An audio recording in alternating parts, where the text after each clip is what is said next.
कहते हैं, एक झोली में फूल भरे और एक झोली में कांटे, अरे कोई कारण होगा। एक झोली में फूल और एक झोली में कांटे, अरे कोई कारण होगा, उसके पीछे कारण होता है। सबसे पहली बात यह है कि हम अपने जीवन को ही नहीं समझते, क्योंकि हमारा जीवन क्या है? जीवन केवल ये मिट्टी का पुतला नहीं है। जब इसमें से एक सत्य सत्ता निकल जाती है, आत्म सत्ता निकल जाती है, परमात्मा सत्ता निकल जाती है, तब लोग क्या कहते हैं? तब कोई रिश्ता नहीं रहता। क्या कहते हैं? अब क्या है, तो ये मिट्टी है और इसे जल्दी शमशान में ले चलो। यही तो सब कहते हैं। उस आत्म सत्ता के बिना ये धन मिट्टी, मकान मिट्टी, पूरा संसार मिट्टी हो जाता जब आत्म सत्ता न हो। लेकिन क्या विचार करके देखें कि पूरे जीवन उसी आत्म सत्ता का हम मूल्य नहीं मानते।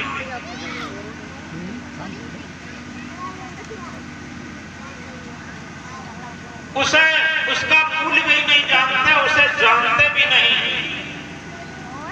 और यथार्थ में इस बात को हम गहराई से समझें, जितने भी वेद शास्त्र, उपनिषद, गीता, रामायण, भागवत, सत्संग आयोजन, ये पूजा पाठ, मंदिर, मस्जिद, गिरजाघर, अगर ये मानव न होता तो ये कुछ नहीं होते। और ये केवल उस सत्य सत्ता को जानने के लिए हैं, उस सत्य सत्ता को मानने के लिए हैं। जब उस सत्य सत्ता को हम जानते नहीं तो आखिर मानकर भी क्या होगा? तो लेकिन इस संबंध में बहुत अंधविश्वास होते हैं। हम लोग केवल लकीर के फकीर बने रहते हैं। हम समझ एक के पीछे एक चले रहते हैं, जिसे भेड़िया धसान कहते हैं। देखा होगा, एक भेड़ अगर किसी खेत में चली जाए तो सारी भेड़ें उसी खेत में जाएंगी। एक भेड़ अगर किसी गड्ढे में चली जाए तो सारी भेड़ें उसी गड्ढे में जाएंगी। तो मनुष्य की चाल क्या है? भेड़िया धसान। एक बार अकबर बादशाह और बीरबल बैठे हुए थे। उनके गेट से काफी भीड़ जा रही थी। उनका गेट मेन रोड पर था और रोड से काफी भीड़ जा रही थी। तो अकबर बादशाह ने पूछा, बीरबल एक बात बताओ, आज ये बहुत भीड़ पूरी सड़क भरी कहां जा रही है? बीरबल ने कहा कि सरकार, दुनिया लकीर की फकीर है, अंधी भेड़ी है, क्या कहा जाए? अकबर सम्राट ने कहा कि बीरबल, ये आपने जो अभी शब्द कहे हैं कि दुनिया अंधी भेड़ी है, लकीर की फकीर है, ये बात तो हम जानते भी नहीं। हमें तो प्रयोग करके समझाओ, तब हमारी समझ में आएगा। बीरबल ने कहा, सरकार, इसके प्रयोग के लिए कुछ समय भी लगेगा। तो अकबर सम्राट ने कहा, जिसनी समय लगे वो रजिस्टर में छुट्टी चढ़ा दो और जो पैसा लगे वो कोष से निकाल दो, लेकिन ये प्रयोग करके हमें जरूर दिखाओ। अब बीरबल क्या करते हैं? कुछ पैसा लेकर के घर चले जाते हैं। घर चले जाते हैं और वो क्या करते हैं? शाम को एक मोची के पास पहुंचे जो जूता बनाने वाला होता है, और उन्होंने उस पुराने जमाने में जाते ही 500 रुपया दिए मोची को। 500 रुपए देकर के मोची से कहा कि तुम हमें जानते हो?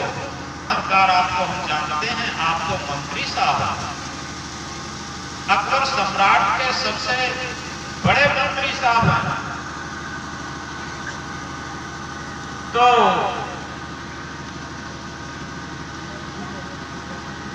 मंत्री ने कहा, बीरबल ने कहा कि देखो हम तुमसे जो बात कहेंगे किसी को बताओ नहीं, गुप्त रखोगे। हाँ कहो कि तुम्हें एक ऐसे जूते की जोड़ी बनाकर तैयार करनी है, लंबाई 1.5 हाथ हो और ऐसा खुशनुमा डिजाइनदार बेल बूटे कड़े हुए हो जिसे आज तक किसी ने दुनिया में न देखा हो। तो बीरबल ने कहा,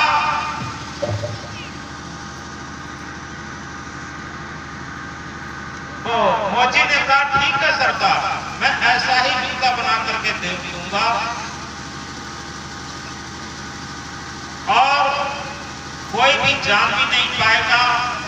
जब एक ही जोड़ी के आप 500 रुपया दे रहे हैं तो हम चुपचाप घर में ही बैठ के बना दूंगा।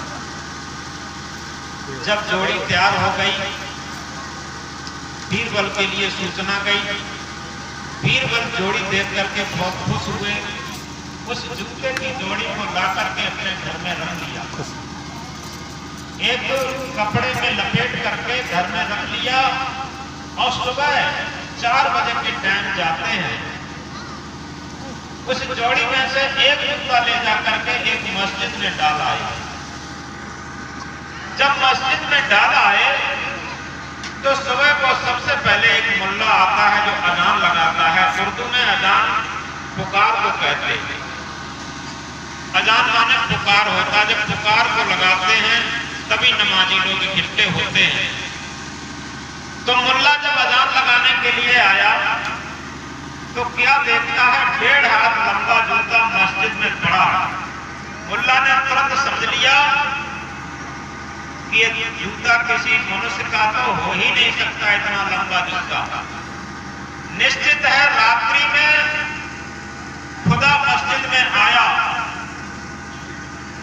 और हम नापाक मनुष्य को दर्शन न देने के कारण जल्दी जल्दी भागा और एक जूता पहने चला गया। खुदा का एक जूता छूट गया।